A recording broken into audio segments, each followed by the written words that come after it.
Good evening, everyone.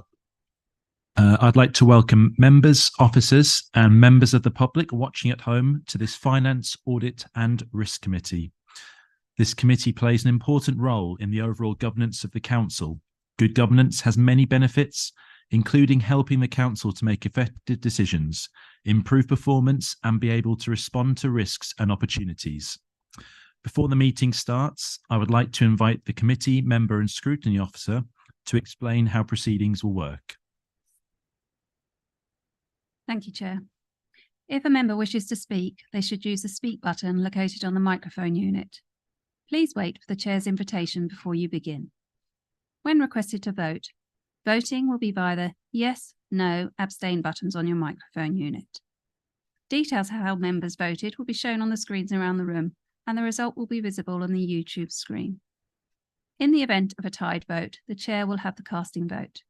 Are there any questions before we start the meeting? Thank you. I'll hand back to the Chair. Thank you, Chanel. Apologies for absence. I have received apologies for absence for Councillors Tamsin Thomas and Terry Tyler. Having given due notice, Councillor Thomas will be substituted by Councillor Claire Billing. We've also received information that Councillor Tandy is running late and will be arriving shortly. Are there any further apologies?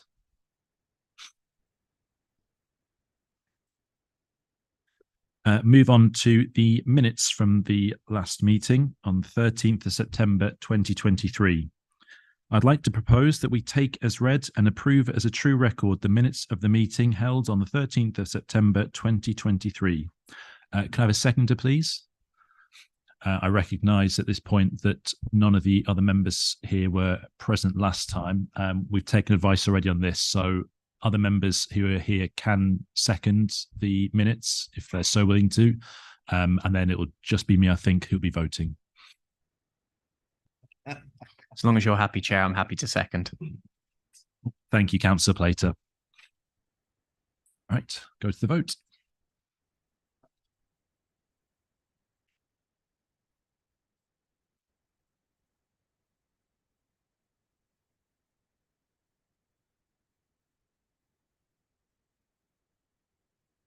Chair, that motion is carried.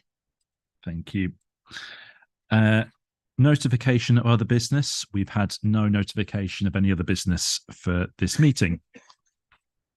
Chair's announcements. In accordance with Council policy, this meeting is being recorded and the recordings will be available to view on ModGov or via the NHC YouTube channel. Members are reminded to make declarations of interest before an item. The detailed reminder about this and speaking rights is set out under Chair's announcements on the agenda. For the purposes of clarification, 4.8.23a of the Constitution does not apply to this meeting. Therefore, a member may leave the room during the debate and consideration of that item and be able to vote. However, please be mindful of the business on the agenda and wherever possible, leave at an appropriate point in the proceedings. Public participation. We have no public participation this evening. So move on to item number 6, SIAS Progress Report Update 2023-24. I'll hand over to Chris Wood to present. Thank you, Chris. Thank you, Chair. Slight out of body experience. I'm at my 4th venue in the last 2 hours, but good evening to you all. So a couple of things to note on the report. I won't go through it all, but if I could just direct you to paragraph 2.2, that's page 17 of your pack. Members will have noted the 2 reports they've had, final reports, and obviously recently you will recall I sent a freedom of information one to you as well. So that's just to update that list of final audit reports. At Appendix D, just linking into paragraph 2.3 of the high priority recommendations, you'll have one high priority recommendation which was brought to you last time. The reason it's here again is because it was due for implementation at the time of the last committee. And as that date has passed, there's a further update indicating that it should be implemented by December. That's just so members can keep an eye on the progress of that particular recommendation. If I just update you as well on proposed amendments at 2.5, although it says there are no plan amendments, that is in the sense that there are no projects, new projects that have been introduced or others that have been taken out the plan. But in agreement with officers, we have moved the homes and multiple occupation audit to Q4 in order to ensure that it's better resourced from the council's point of view. At 2.7, we have a performance table. Just a little bit of progress since then. The digital strategy draft report has been issued, and the software licensing one, which I write about there, is also due for imminent release as soon as an exit meeting has been held with the service, but all the work is complete. So that should move the draft report stats along to in the region of 33%. And then just some comments on delivery of the plan more generally. Although we're a little bit behind where I'd like to be at this time in the year, I think we've got a lot that's either in field work, so having just commenced, or terms of reference being issued, or that are in planning, and we're working with the service to get a start date that works both for council officers and for ourselves. So I'm, to coin a phrase, cautiously optimistic about delivery of the plan as we stand at the moment. So if I take any questions, if there are any. Thank you very much, Chris. Do we have any questions from members at this time?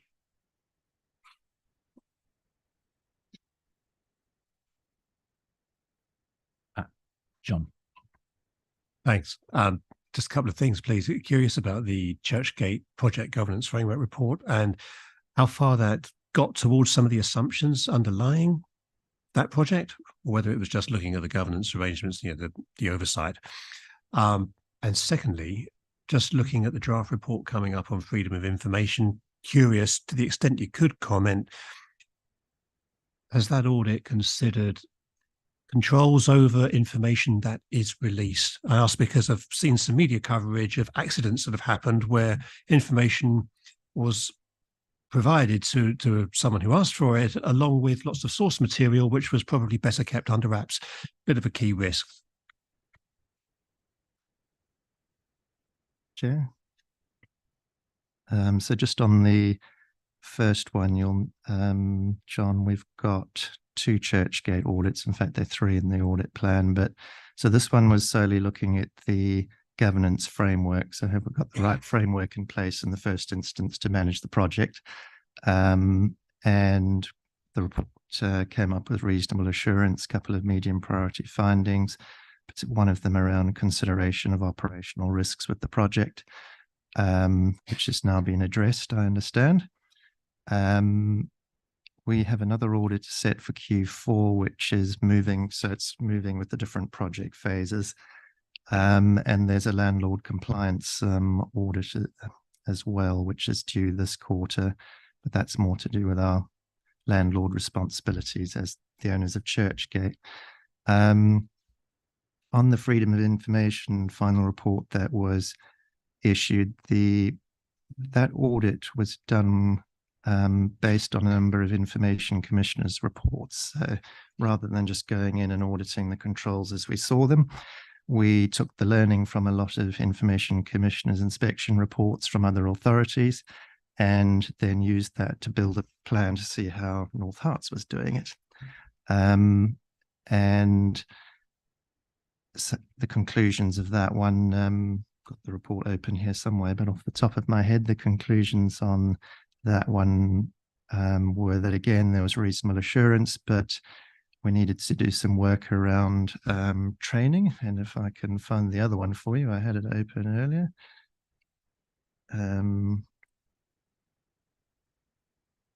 Reporting statutory information and staff training. So one of them was training staff and FOI. So that would cover your control about how people release information. And the other one was, because it's actually a statutory indicator, we in Audit felt that that should be given more prominence in the way we report performance against the statutory indicators around freedom of information. Councils tend to get in more trouble for breaching GDPR, but if you release personal data as part of a freedom of information request, then you're in breach of GDPR at the same time. So yeah, it is always a risk, but that's why constant staff training is required. And I understand from the agreed action from the authorities that the council are looking at making that mandatory training rather than voluntary training. But all FOIs usually go through the FOI team in the first instance, and they will screen things before they're issued. So officers aren't randomly issuing sort of answers to freedom of can't get that out. Call them FOI requests, and there are those controls in place to make sure that doesn't happen. Hopefully, I've answered your questions.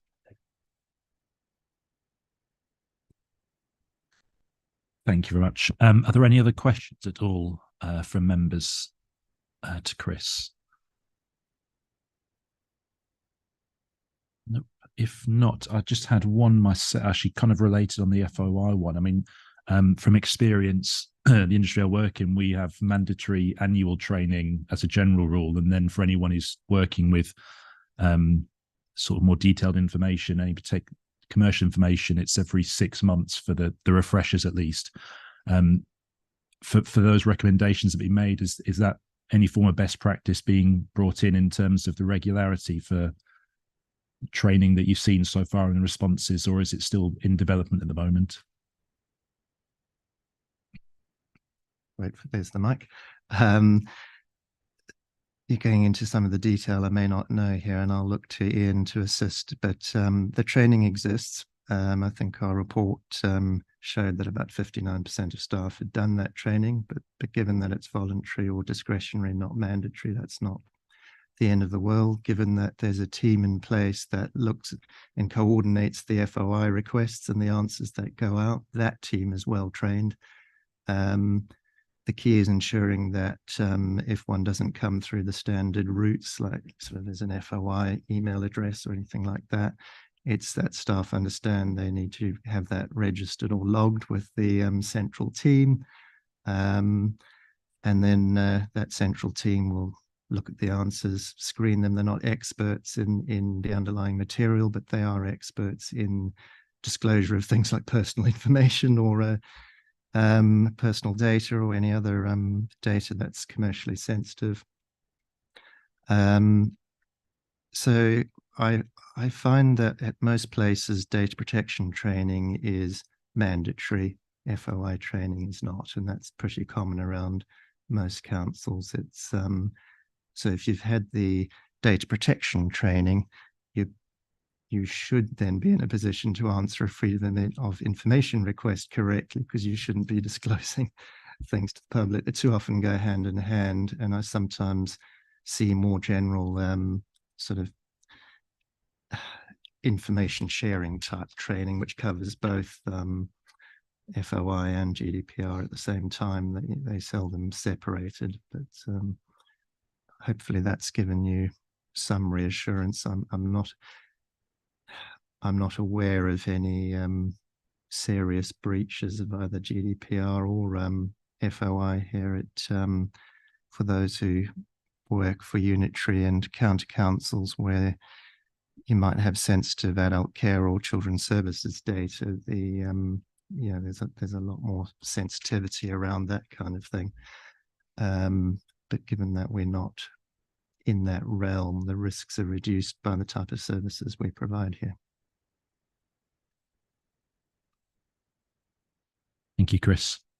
If there's nothing else from members, the recommendations are that the committee notes the SIAS progress report for the period to 20th of October 2023, notes the implementation status if the reported high priority recommendations, and notes the plan amendments to the 23-24 annual audit plan. Can I have a proposer, please? Happy to propose, Chair. Plater, and seconder. Thank you, Councillor Billing. Any debate at all from members?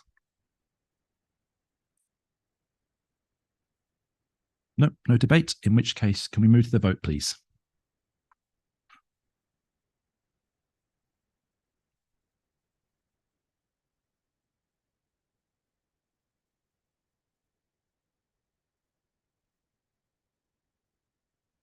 Chair, that motion is carried. Thank you. Thank you, Chanel. Right, move on to item 7.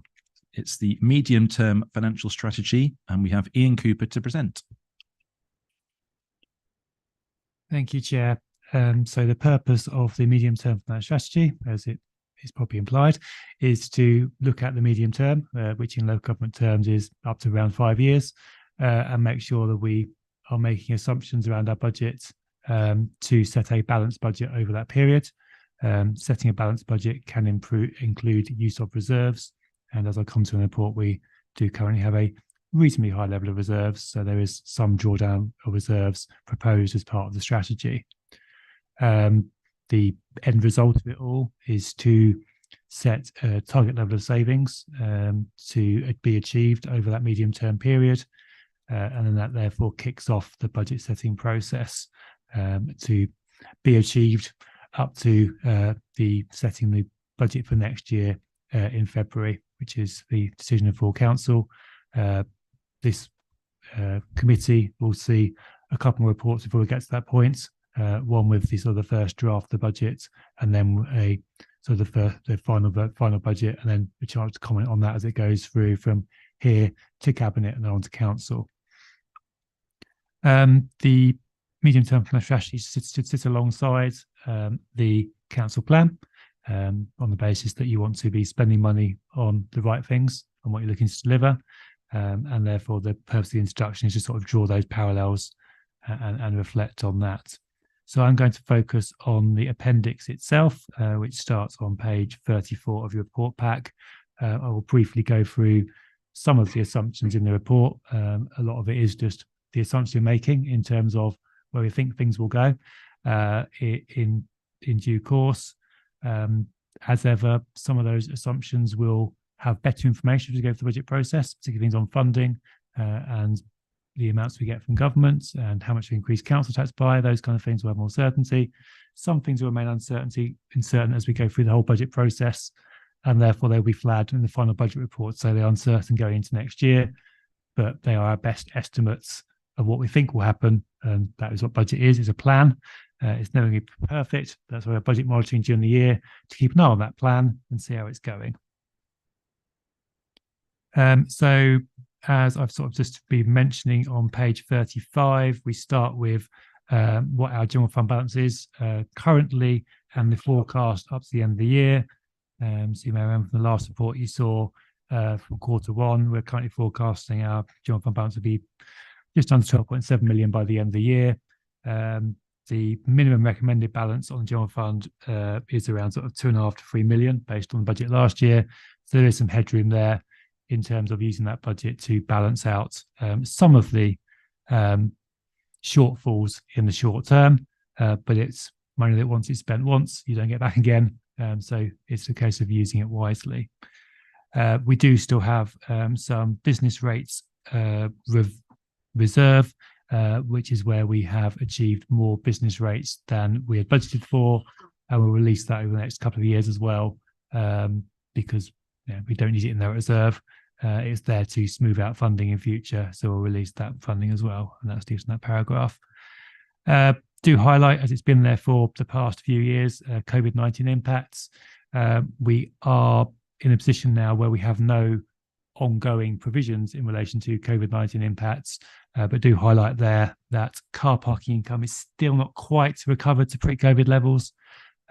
Budget has remained at that level, but just highlight that as a risk, and that will remain a risk through to setting the final budget, and we'll highlight that there as well.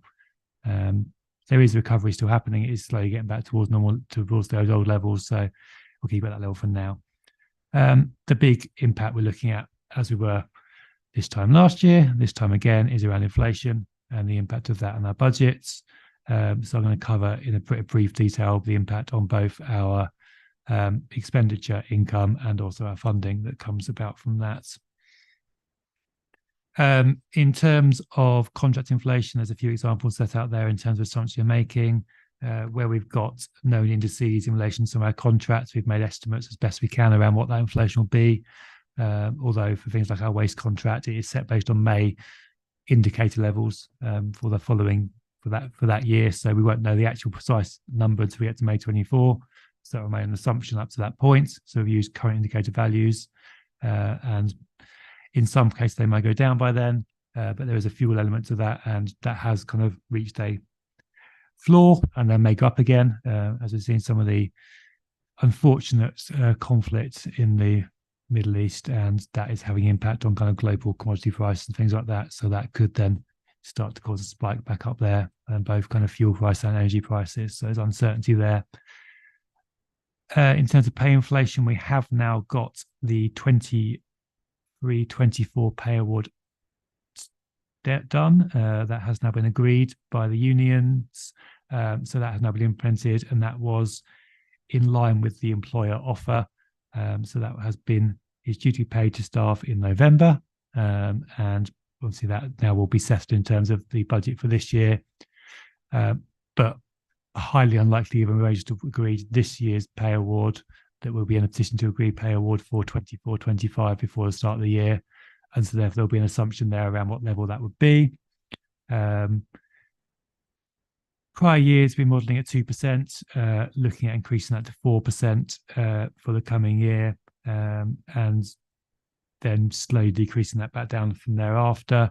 High degree of uncertainty there as to what that will actually be. Obviously we'll have to wait and see how the negotiations go on that, and the actual structure of that pay award when it comes in, as to how it impacts on different levels and different grades.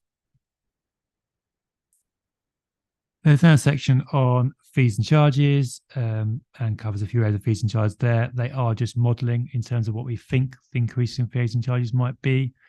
Fees and charges we looked at in detail as we go through the budget process, and we need to review various factors like costs and other factors in sort of setting those final fees and charges. So they may vary from those assumptions. They're just assumptions; they're not the actual required levels of increase in those fees and charges. It briefly touched on CTRS, given that it's that's part of the cost of living impact. We did introduce a new banded scheme for the start of April 23. That is costing us more than we forecast, which is having impacts on our council tax base. We'd usually expect our council tax base to go up a little bit each year with new property growth.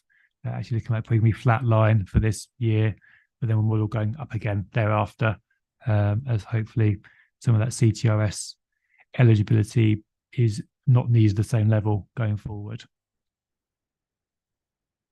What we haven't modelled in yet is impact of interest rate changes. That will depend on what our final capital programme is for next year, and the profile of that, as to how much investment balance we have, and also interest rate forecasts.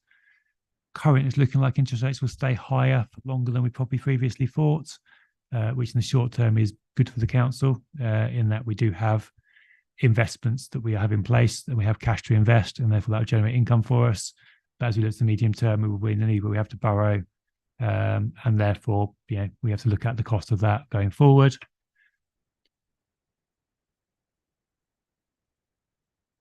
The next section is around waste legislation changes. I could talk for quite a long time about that, but I won't, in terms of recent announcements and the impact that will have, or could have. But there's still uncertainty in relation to deposit return scheme and extended producer responsibility in terms of the impacts of those, both on our waste streams, income from those, and also the cost you may get in terms of money from government in relation to the fund that comes through that route. So huge uncertainty there to be thinking about. And then starting on page 39 in the table, on page 40, we do look at our council delivery plan, the various projects there, and set out the impacts in terms of budget of those. setting out where there is budget in place or where there are projects where there is not currently budget in place, and it's dependent on other factors to enable those to be delivered. And then from page 41 onwards, we move into kind of the funding side of the equation. So there are big factors there in terms of government set how much we can increase council tax by.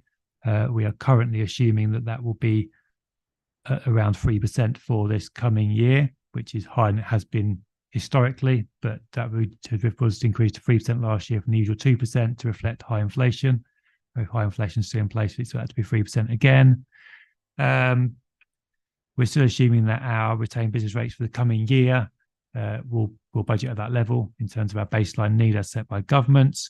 And whilst there's high uncertainty about new homes bonus, there are other funding grant schemes that come into play, and we're assuming there'll be a sort of a baseline increase into their core spending power. It's a combination of various grants on council tax that will go up by 3% for the coming year, and then be a flat line going forward as a kind of a protection against decreases. Although we would still look for some inflation through both council tax and the retained business rates.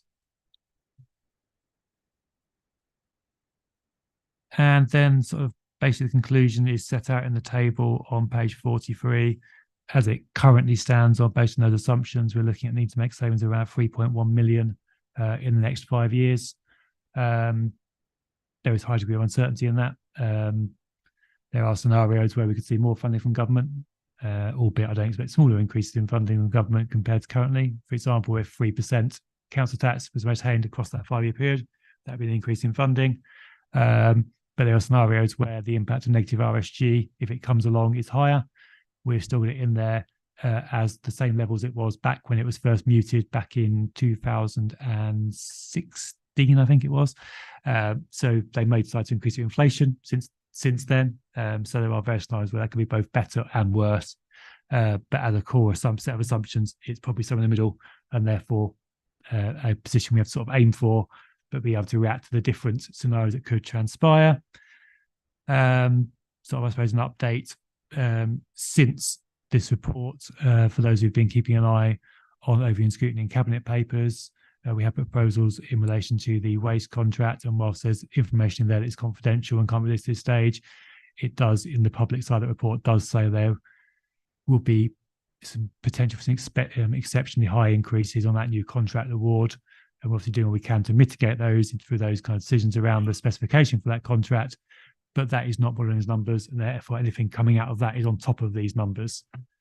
So I can't say numbers at this stage, but just a risk there in terms of that adding to those numbers on top of there. And so therefore we need to address our funding gap, and that's covered in the bottom of page 43.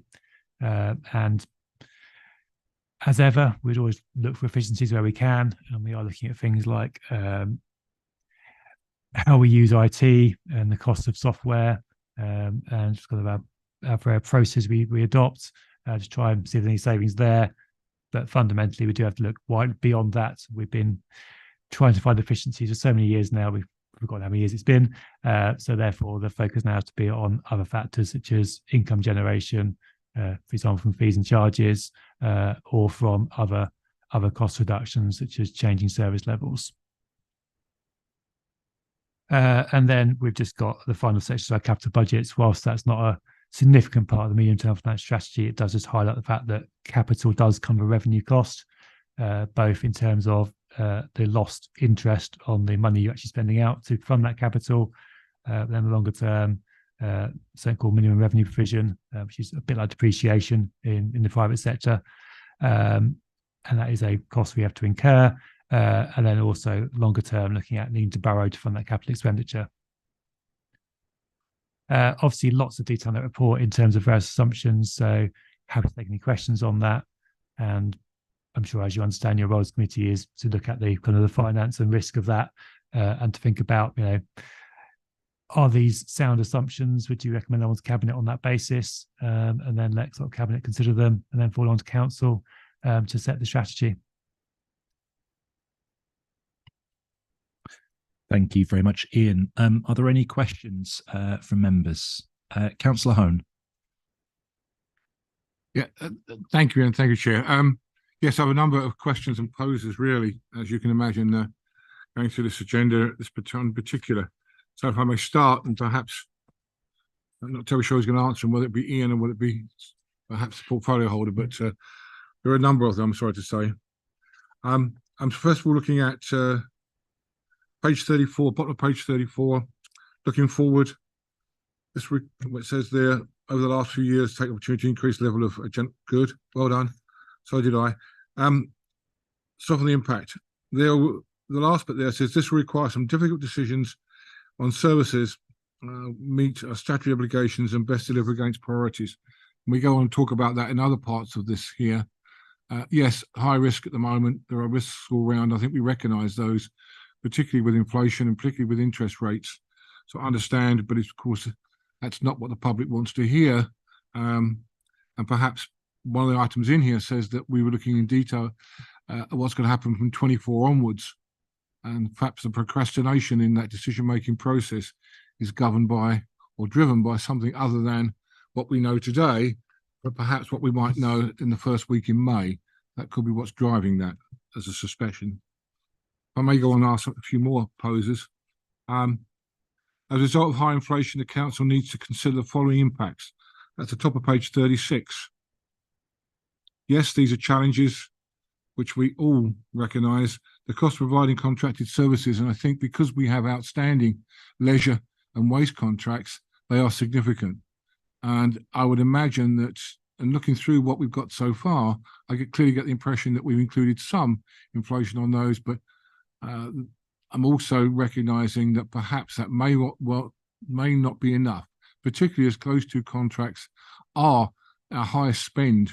The biggest spend we have on those is you put those two contracts together, and it is a significant amount of the spend we have. So it's also a big concern, and understand why. And we have to make sure that we do have, how can I put it? But our expectations are met in terms of what the increase is going to be, but I think it's going to be significantly more. Increase in fees and charges. I see some of those we are spreading around a little bit, in particular around when we increase charges and bringing it back from 18 months to 13 months, or to 14 months, then to 13 months, into 12 months. I noticed that already. We proposed that in this particular proposal here. The council tax reduction scheme, and I'll come on to that as well. And we don't know about interest rates. We notice you struggle to recruit staff. We do, and that's, I think, not unique for North Arts Council, but all over. The concern I have is that we are, and we even have in our budget, costs associated with recruiting, or perhaps we say consultants coming in or temps coming in. And the concern there is that we included enough in here to cover things like temporary staff, temporary important staff, not just those where we see it be what we'd like to have rather than we must have in terms of the number of staff we have available to the public. Councillor Hone, do you mind if we hand the questions you've asked so far across, just to allow the askers, and then we'll return to you afterwards if good. No, that's absolutely fine. It's just, I think, give them a chance to be able to digest what you said, and then we can come back to some more once they've had a chance to respond. Ian, do you want to start off, and then Councillor Albert, if you feel you need to step in, please do. So I think your first question was around need for difficult decisions, which yes, that's what the thrust report is trying to put forward, is that there are difficult decisions to come.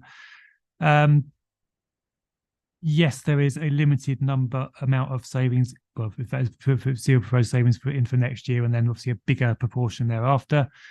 Obviously, I think let Councillor Albert answer around the kind of the fact there's May elections in May, but that also is partly due to the fact that we are currently generating quite high interest returns from our portfolio of investments, which are mainly in banks and building societies, and that will, on my current forecast, quite high level estimates at the moment, probably will bounce budget in next year, or substantially bounce budget next year with the business rates reserve we're releasing. So that does kind of give some of that scope to delay it without kind of impact on the general fund. But yes, there could be the option to do more savings earlier. But it's also, I suppose, reflecting on the cost of living the impacts we're having. If we cut services now, that's probably not a good time for the public to doing those, but some of that's obviously political, so I'll let Councillor Out respond to those. In terms of the two contracts you mentioned, waste, yes, huge area of spend, and yes, we do allow for inflation in the contract, but as I've sort of highlighted, yes, we're expecting some increases in that contract above and beyond that when we're going to come to renewal of that. In terms of leisure, it does generate income, so it's a net income providing contract. So where we get inflation on that, it's actually a good thing in terms of helping balance our budget, albeit there's still risk there in terms of, on the cost side, they're high energy users, high staff users, both up by quite high amounts, and they do need to consider how much they increase their fees and charges by. Obviously, we want people to use those facilities, and then they think the balance right on those, and that can obviously erode that margin there. You talked about bringing the fees and charges back from 18 months to 15 months to 12 months. There's like two bits in there. There's the bit around garden waste charging that's proposed currently in the modelling and not set in terms of policy yet. It's currently an 18-month period. The current modelling is that that'll come back to a 12-month period directly, not going back via 15 months and 12-month, the interim steps to get there. There's also a bit in there around about the parking increases, about bringing that back forwards, as they always used to be set. So they increased in around April each year, and in COVID and various other factors, they kind of drifted back later in the year, which obviously, even if you keep the increase the same, has a budget impact because you're getting that additional income that bit later. So we are trying to bring that back towards near the start of the year. And yes, we are definitely having problems with recruiting staff, and that's hopefully clear from the report, and also from our council delivery plan. It is impacting on our ability to deliver things.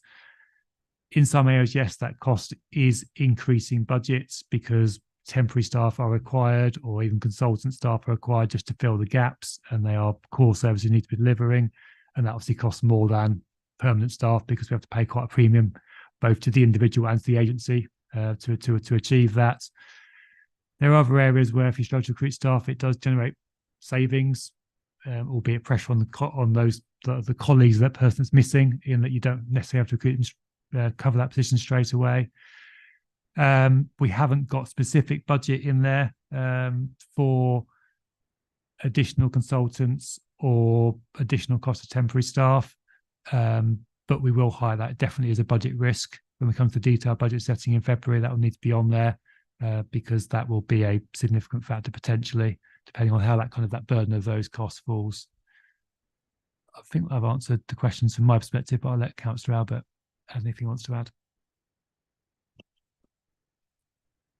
Cheers, thanks. I think Council has picked up, I think an important point, which relates to how we make spending decisions. And it seems to me the one thing that you can say that the administration has tried to do, I think, over the course of the 4 years that we've run the council, is to make careful and prudent decisions about our budgets. And that is one of the reasons, not the only one, but one of the reasons why that actually our general fund balance has increased. And the importance of actually having a strong general fund is it means actually that you can make sensible and practical and pragmatic decisions, prudent decisions, I would argue, about what we do about vital services. This council delivers a huge number of vital services that I think the residents of North Herts welcome and I think value. And I think what we would want to be able to do is to be able to protect those services. But clearly, as this report sets out, that there will be difficult decisions down the path. We've said that enough times. We've said that in every budget report we've done. We've said that in every medium-term financial strategy that we've done. And I think the challenge for us is what's the right time to do that. I believe the right time to do that is when we do know much more detail about our new contracts on waste and leisure. We've got formal decisions and positions on that. It's the right time is that once we know more about what the kind of funding or any new funding formula that may come out of government have been promising this for us for I think almost probably since I think you Terry did were in the lead on finance, so we were waiting for that funding formula. And that does mean that actually does make it more difficult for all councils, whatever political complexion here, to actually make the kind of long-term decisions that we would want. That's why we would deem it sensible, practical, actually, and we have the headroom to do that within our general fund, to actually look to continue as we would do, continue to work each year, and the budget workshops are part of that, to look for savings and efficiencies where we can. But then obviously, once we know more about where inflation is, where pay is, where obviously our new contracts are, and that clearly will be come next year and indeed after the elections, that we will then be in, and I think whatever administration is in will be best placed and to actually decide on what the long-term future of services that this council delivers. And one part of that, I think, will be an important thing that we've committed to do in the past, which is actually consulting with the public about the services that they value, and engaging with them on the decisions that might be needed if obviously we are forced with having to look for further savings and efficiencies as set out in this particular plan. I would hope that was not the case, but practically and pragmatically, that there are clearly things that we will need to look at, and there will be difficult decisions ahead. But I think to take those decisions now, when we don't know what enough about what is coming down the track, to me seems too early. And that's why we've looked to be, and we're proposing that where we look for, and if we need to look for those further savings, that could be done throughout the four-year period from April going forward, and that to me is the right way forward. And if I could just sort of touch on one thing, I mean, I was at the ILGA employment panel the other day when we were looking at staff recruitment, and I think I shone out for me there, and listening to councillors of all political complexions at that meeting, was, I think, the challenge for all councils around the Eastern region in recruiting and retaining staff. I think all councils need to look to work together to see how we can do that. There is a conference taking place later this month to look at the ways that we can improve our recruitment and retention across the Eastern region. And I think that's certainly something this council will be participating in, and I think it's something that will be welcome, and I think it is a challenge for all of us. And I think that's why, if obviously colleagues here or anywhere have got suggestions of things that we could do more of, more than happy to look at those. And I think it's very important that we work together on this, because I think what we all want to do is to make sure that we have a well-staffed organisation, our staff aren't under pressure, and that we're able to deliver the important services that we think our public and our residents and businesses in North Herts want. And I think that is a challenge, but that is something I hope that we can all work constructively together on, to actually help improve that, and make sure that our staff feel valued, and obviously they're not put under excess pressure by the fact that we've not been able to recruit all the staff I think that we would all want. Thank you both. Councillor Billing, I know you've wanted to ask questions as well, but I'll hand back to Councillor Hone to finish his questions first, if that's all right. Councillor Hone. Thank you for the responses, Ian, and the epistle from the member there. I have some more poses if I can, I'm sorry to say. I'm now looking at page 37 under increases in fees and charges and impact on demand and ability, particularly top of page. We believe that trade waste and trade waste recycling market can bear increased costs. No doubt the public will have concern that if they can't bear those costs, then we may well see some increases in fly tipping, and I hope that's been taken into account. The impact of us putting pressure on trade waste collections and trade recycling centres market there. No doubt we have.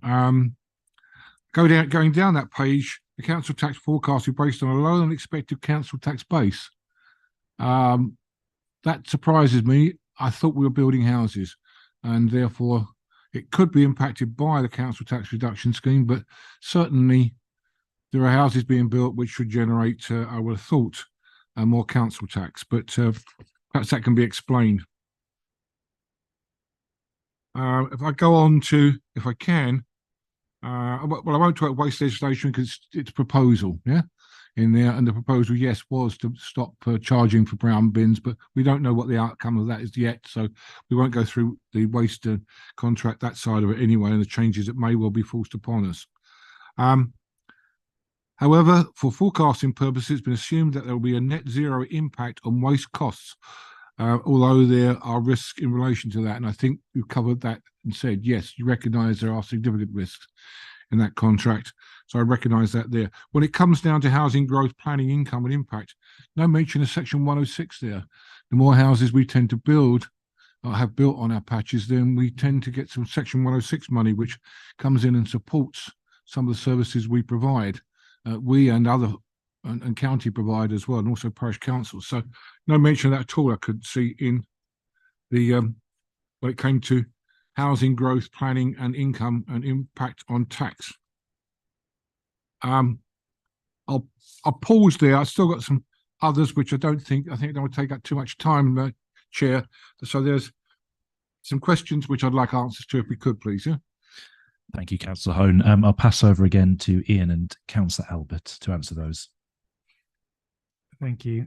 So in relation to trade waste, fees and charges, again, there's obviously modelling purposes. So we will look again at what the market in general is doing in trade waste terms and set our fees and charges at an appropriate level.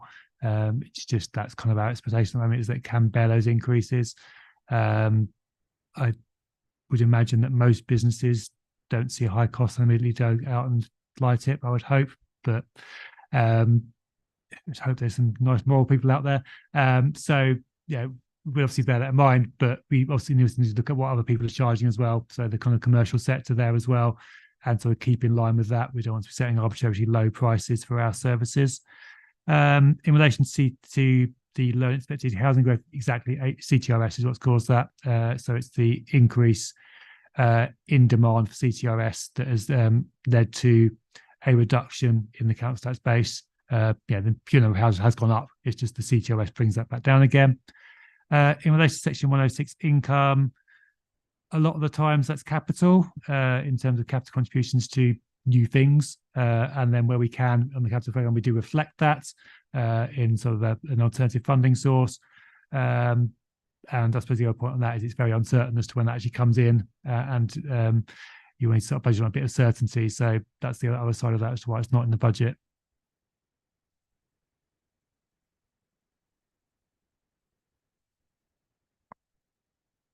Councillor Hone as well, please don't apologise for asking questions in the committee. It's very much welcome. So absolutely no issues there. If you do have any more afterwards, there are. Okay, well, in which case we'll hand over to Councillor Billing then at this point. I just wanted to, it's on page 40, the town centre strategies. I just wonder if you could expand a bit more on that with regard to the risk. I'm assuming that's the need to get more staff in to be able to deliver that. But I just wanted a bit of clarification on that.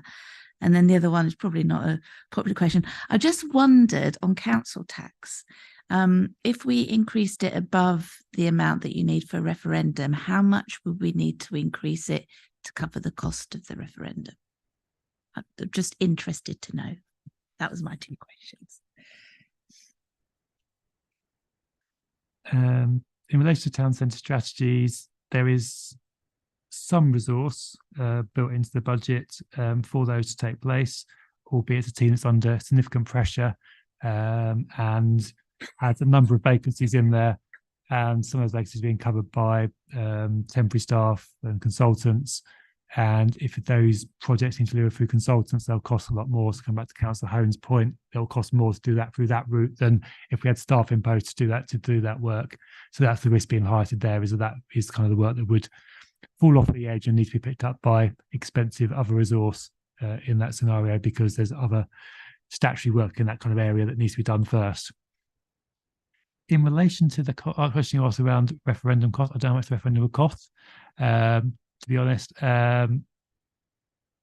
if we were successful in terms of referendum to increase above the whatever the limit is by government, probably 3%, that would be money income would get going forward forevermore, because that would be an additional percentage increase in terms of what that would be. So reference A wants, that would be ongoing income above that level. So it would pay for itself, but obviously it's more money being asked for from our residents. And on the other side of it, the question you have to ask is, do you want to pay more council tax? That is the question you got a referendum on. So it's not been known yet. It's been a referendum that's passed on that basis, on the basis of the question you have to ask. Thank you, Ian. Any further questions from Councillor Hone? Yep. Page. I won't go through the others, but I'll perhaps have sessions with Ian Cooper, and we can talk about some of those other things here.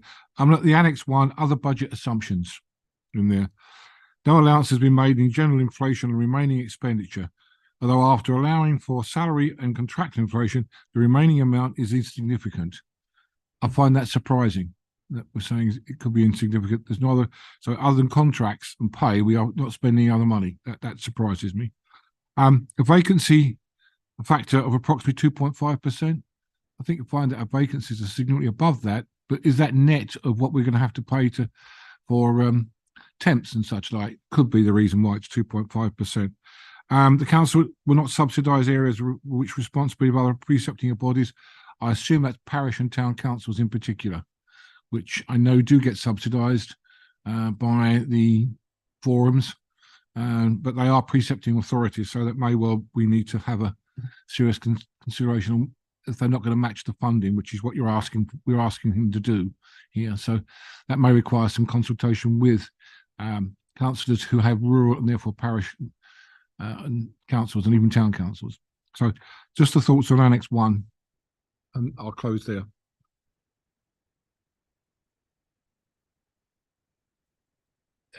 So I mean, by the time you've stripped out all the contract inflation and pay inflation, yes, it's a reasonable amount we're still paying, but it's nothing, it's a very small proportion compared to everything else. That's basically things like sort of training budgets and things like that are kept at a flat cash amount rather than increase to inflation. But there aren't many other things that are left once you take out all the contracts first. In relation to the vacancy factor, yeah, that's a planning assumption. It's been in there for quite a few years now. In a normal state of affairs, you can absorb a bit of staff turnover without cruising straight away to posts, and you get that sort of slight save on the budget from that turnover, and that's in the past equated to that sort of number. Yes, in terms of our vacancy factors, it's higher than that at the moment. But yes, some of that may does have to go on to spending on agency staff to cover some of those areas. So yeah, there's kind of a bit of swings and roundabouts on that one. And yes, that point isn't as parish council is also saying we won't take on responsibility of the county council either. And yes, there are examples in relation to one-off funding from area forum grants where they do give most parish councils. But it's saying we won't on an ongoing, well, it's trying to say on an ongoing basis, we won't give money to take on services from other precepting bodies that they should be currently funding. But yes, in some areas there isn't the match funding in place, so there are some variations to that. That's correct. Thank you very much. I see you changed the title. Why is recording to the screen? Is that a promotion or a demotion, I wonder? But thank you all the same. Thank you, Chair. Thank you, Councillor Hone. Just one question, if I may, actually. So in section 4.2 of the report, obviously the medium-term financial strategy is the shorter-term view, but you mentioned about the longer-term strategy as well. Taking that longer sort of 10+ year view, are there any further risks that you've foreseen or are looking at the moment that go beyond what's contained within the report that you think needs to be considered within the budgets at the moment?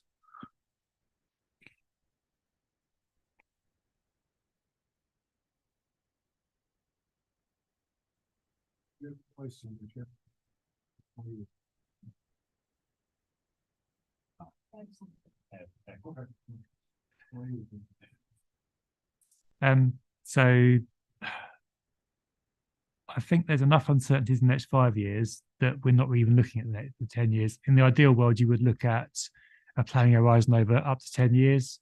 Then you can look at a 10-year capital program and the risks that are coming out of that program, how that might impact on your kind of your shorter term and how you would fund that going forward. But when there's so much uncertainty and such big numbers of uncertainty in the short term, that's saying there basically let's focus on that and let's get that sorted before we start thinking about a 10-year horizon. Thank you very much. Are there any further questions at all from the committee? John Cannon. Thank you. Couple of points just to clarify the text, then a couple of thoughts on linkages within the paper. So at the bottom, well, towards the bottom of the page just before COVID-19 impacts, there's a remark that says on top of a 1.144 million in the table about general fund, there's another 1.86 million to release. Can you just please confirm that that's already factored into the projections going forward? It's a substantial sum. And then looking beyond that, just looking at some of the linkages within the paper, you know, we've talked a little bit about the capital implications, the house building that's going on. Are there levers that that the council can pull to head off some of the risks that are highlighted in what is essentially an informative risk assessment? But there's a lot of questions. We don't have the answers. But as an example, there's a capital charge where capital reserves are depleted and we end up incurring an MRP above borrowing costs when we need to borrow. Is it worth borrowing ahead of that so that we don't delete the reserves and incur that charge to the general fund? I'm just trying to think around solutions to some of these things. Are there levers that can be pulled to head off some of these implications and potentially protect the services from the savings cuts that are otherwise scheduled?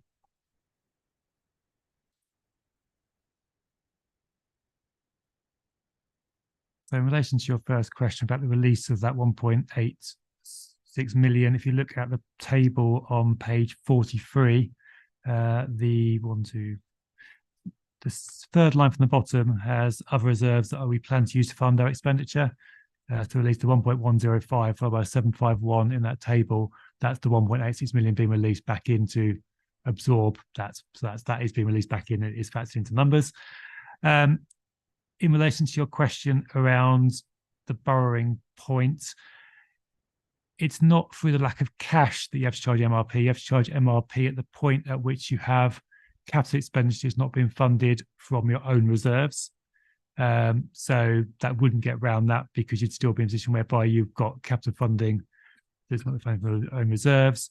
And also current guidance in relation to our borrowing means you can't borrow in advance of need.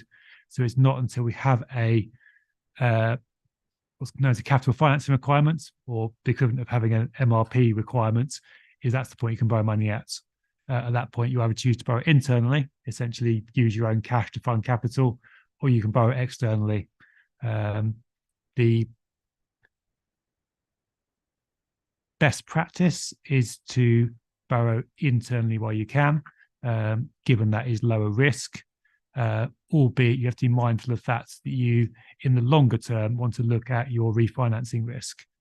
So whereas you might decide you could complete all your cash reserves to fund your capital and not go externally to that point, if you have to go out and borrow £20 million, that's quite a big risk around that financing risk at that particular point. If interest rates go in the one direction at that point, then you're suddenly borrowing at 7%, whereas you borrowed a bit earlier in that cycle, might borrow a bit of that at 3 or 4%, and therefore you're kind of smoothing out your financing risk. But we're not there yet in terms of that need to kind of get to those decisions. But at some point in the future, we will get to those decisions around actually how do we profile that borrowing that we need to undertake to both get as good a deal as we can, but also to actually manage that risk around that financing cost.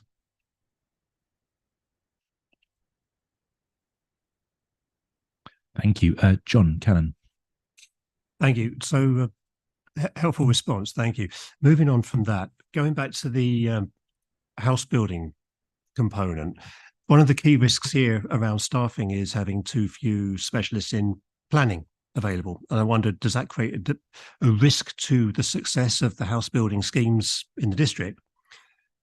Secondly, by the time those houses are built, if the council tax base has increased, would that not offset some of the savings that are highlighted in this paper, the 3.1 million over 5 years? It's almost a cash flow planning timing thing. But if the council tax base increases sufficiently, it could make a very positive contribution.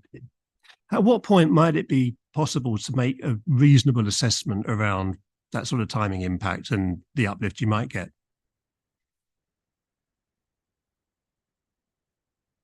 I certainly think we can move towards improved forecasting in terms of what that council tax base growth will look like. At the moment, our planning assumption is a 0.5% increase, which is generally covered by just the little pockets of house building that goes on around the district. It's going on for many years. Obviously, with local plan being adopted, there will be some much bigger schemes coming on board. There's sort of two factors of that. One is around actual timing. You won't want to assume, you know, you can have 1,000 houses and all the income from council tax from that, and then that fails and you're left with a big budget gap. So you need to kind of think about being prudent around timing. The other bit we need to play into that is that at the moment we've got no general increase in service provision for those additional houses and additional staffing needs for those new houses. So where you get small increases in housing, you can generally just absorb that with the current core officer core in terms of providing for support for things like customer service centre or for revenues team to deal with council tax queries, etc. Where you get those big increases, at some point you need to think about actually need more staff. We haven't got those built into the budget yet, so you want to have one side, the income side coming in, but not the expenditure side. And then at some point you need sort of even bigger things like additional provision, so more green space, leisure centre, changing that provision. And yes, some of that might be funded by Section 106, but there's usually a funding gap there. That how does the council then fund that and then manage the ongoing costs of those? So yes, I think there probably is an opportunity in later years, but it's not going to be to the extent where you can sort the funding gap out of it, because it doesn't come as kind of free money. There's obviously the other bits on the other side of it as well. And yeah, even just, well, it doesn't cover all of it, even just the direct impact of individual houses that bin needs collecting. It needs a new set of bins when it goes in. Again, maybe the new bins might come out of Section 106, may not, but the actual bin collection costs are coming from us. So some of it may have gone straight away into the waste contractor for those additional collections they're doing. There's another part of the question. There was a questions around resourcing and the planning team, and will that jeopardise housing growth? I think we're trying to resource. There'll be some growth items again in terms of planning in the budget going forward to try and make sure there is some additional resource in the planning team to deal with some of that. But I would point out that in planning, as with many other areas, there are times when we need to buy in specialist resource because we can't afford to have it on an ongoing basis. And there will be lumps of costs we'll need to incur to enable that, because actually there's no point having a specialist all the time if you only need it once every few years. So therefore you have to buy that in as an additional resource to kind of get through that. But in terms of general terms about dealing with planning applications, there is resource going in to try and make sure we don't, prevent that housing growth, but B, obviously we have statutory implications in terms of planning and dealing with it on a tiny basis. So we need to make sure we're resourced to be able to do that. Thank you. Councillor Plater. Thank you, Chair. Just two questions from me. The first is on the capital reserves. The way that this is phrased on page 44 makes it it seems inevitable that we will run out of capital reserves. And I wonder whether there is any steps or a way that we could take in order to either make sure that doesn't happen, or at the very least to lengthen that out so we don't incur MRP and then have to borrow externally. And my second question was also about staffing and about whether any work has been previously done or there is the possibility of work done with other local councils in the area on shared services, and where we have employees, officers with expertise that other councils don't have it, and vice versa, whether that is something that we could look at with other councils in order to decrease costs where specialists are needed for certain projects.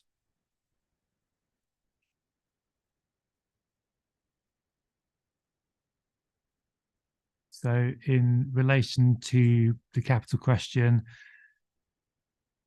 the vast majority of councils borrow to fund their capital spend. We are fortunate in terms of that we still have capital reserves, and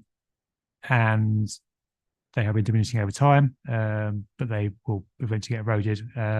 We do have some small areas of land that we still have surplus to our requirements. They could be sold, and they're the various stages about those being sold. That would help with our capital reserves. But once they're gone, I don't know any more bits of land we can sell after that point. So therefore, that's all the income we can generate in terms of capital receipts at that point there. Can we also help to delay it? Yes, we can delay capital program. So there are things in the capital program we could delay. So a review of that could help push that further out, and therefore you'd go into that net borrowing position a bit later. So yes, that's me part of looking at the budget over both this budget cycle and next budget cycle, is actually when do we really need that capital spend? Can it be delayed out a year or 2 years in certain areas? And then that just helps that a little bit, just kind of delay that a little bit longer. So we incur those costs that just a bit later.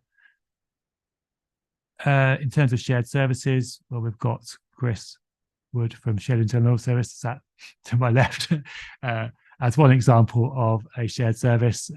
We also have the Shared Anti-Fraud Service. Building Control Company was also happened. We administer disabled facilities grants for a service through Herts County Council and some other districts. So there are areas where we have already done shared services. Generally, they deliver resilience rather than cost savings. Although occasionally you can generate some income from other councils where you can sell them expertise. At the moment, I don't think we've got any spare capacity to be selling to other people. We have in the past sold legal support. At the moment, our legal staffing is having a problem with recruitment there. So it's not something we can sell on to others at the moment, but have in the past. So when we take opportunities, we will do to work with others to help them provide resilience, but everyone's struggling. I guess in terms of your sort of general point around, could we, rather than going to consultant, buy in a resource that sits in Hertfordshire as an example, and then we all just call on it as we need it? I guess it's making sure we get the right specialism that everyone needs, and then working out how you will fund it, and then how you make sure you get the right share of it. That always is going to cause a bit of problems. We have got to sort of act as kind of individual councils and get the best value for each of us. But as an area we could look at, but I just don't quite know if there's a perfect answer there just yet, but definitely something to bear in mind. Thank you. Are there any further questions? Councillor Tandy. Chair, I've just got a couple of questions. Just following on from page 43, we were looking at the addressing the funding gap. So it says savings could mean any of the following.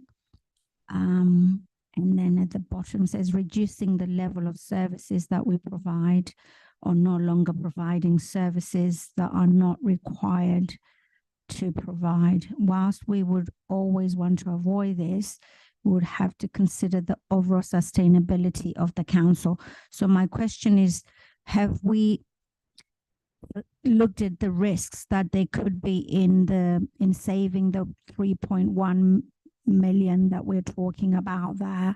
What risks do you foresee in that?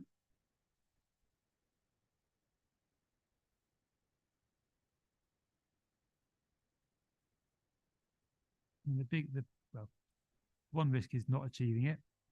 If we don't achieve that, then in the short term, it's a greater call on reserves. And in the longer term, is assuming it's unsustainable in terms of we are spending more than we are getting in funding. And there comes a point when you run out of reserves, and that's when you're into the territory of Section 114 reports. I'm not saying anywhere near that yet. I'm just giving the hypothetical answer to your question around if you don't address the funding gap, what happens? If you spend reserves for first, I get more and more nervous as your Section 151 officer, and at some point I take more and more measures to make sure you don't leave a funding gap.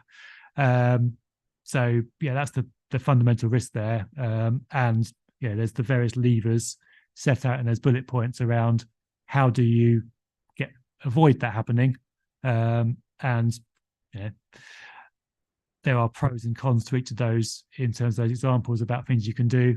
And when it comes to it, I'm sure there'll be a list of various options, and there'll be a need to choose from those options as to how you achieve that balanced budget. And there'll be some that are easier to deliver and easier, more palatable politically and to our residents, and some that are much more difficult. But fundamentally, we need to keep our budget balanced in the medium term, or we cease to be in control as a council of our own destiny, because that is when, essentially you've seen examples of those who have issued Section 114 reports. You get central government coming in to run the council.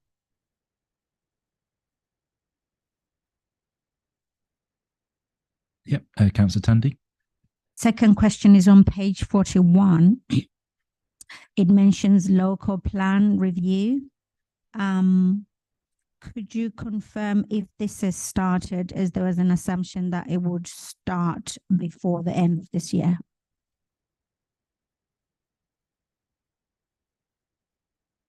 I don't know if Councillor will be able to answer this better than I can. I think I have some work been started on it, but I'm not sure how far that's progressed. Councillor Albert. My recall, and there's a paper to Cabinet next week, which you can have a look at, and so that my understanding the work has started. That's where we are. But Councillor Brown will be reporting on that in the strategic planning paper, which you can find in ModGov and elsewhere. That will be discussed at Cabinet next week. So do have a look at that. Your other point, I think, Mandy. Again, you make a really important point there.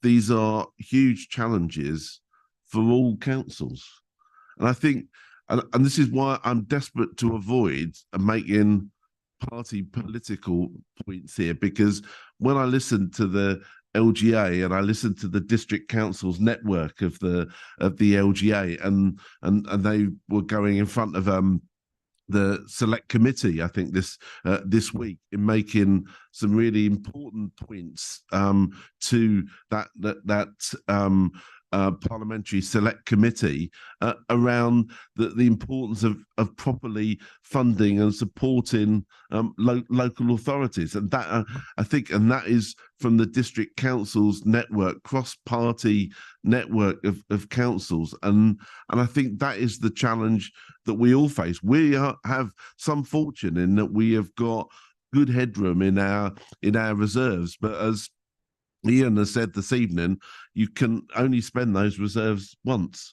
And whilst we have got that good headroom and some time and room to make decisions, that in the end, that actually the way local authorities are funding is just not working, and that's just not here. That is around the country, and I think government of whatever colour it happens to be over the next 5 years, I really hope will recognise that, because I think this isn't just something I think a Conservative, Labour, Liberal Democrat or joint administrations, all of those parties and local government are saying that. And I think that's, and I, hope we can all work together here and actually giving that message to government, whether it's now or after the general election, that the importance of actually getting funding to local authorities right, and the importance of the services those local authorities deliver to local communities.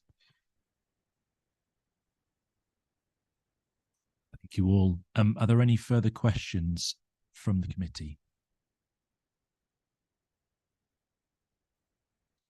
In which case, the recommendation is that the Finance, Audit and Risk Committee note and comment to Cabinet and Council on the medium-term financial strategy as attached at Appendix A. Could I have a proposer, please?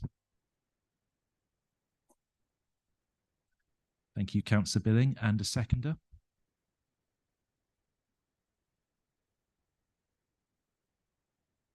Thank you, Councillor Plater. Is there any debate at all from members?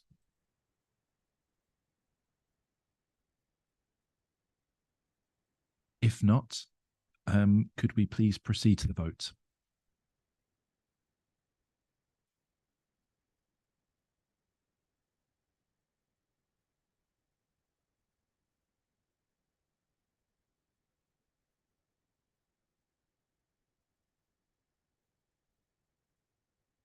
Chair, that motion is carried. Thank you very much.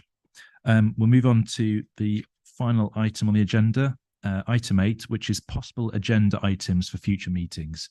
Again, it's a call out to any members of the committee who have any requests for items to be considered beyond the normal work of the committee. Councillor Hone. Yeah, thank you, Chair. I'm not terribly sure where overview and scrutiny and FAR got with Churchgate in particular, and whether that was going to overview and scrutiny or whether it was coming to here. Perhaps I missed it somewhere because I've been out of the country for 3 weeks. So if it's not going to on the overview and scrutiny committee, the reporting back to here where we stand financially around the development there, because I noticed in the reports we've got in front of us here that in theory it's not going to cost us anything. So that's why I bring it up, because it's finance. Yeah. So I actually subbed on to overview and scrutiny last night. There is forthcoming reports on Churchgate coming to overview and scrutiny. I think it's probably worthwhile, though, given what you've raised there, that we find out exactly what the scope of their work is. I think you're probably quite right. There are elements within that potentially would be relevant to this committee. So I'm happy to take that one away and raise that as a potential item if there is scope for us to look at there. Are there any other items from members at all?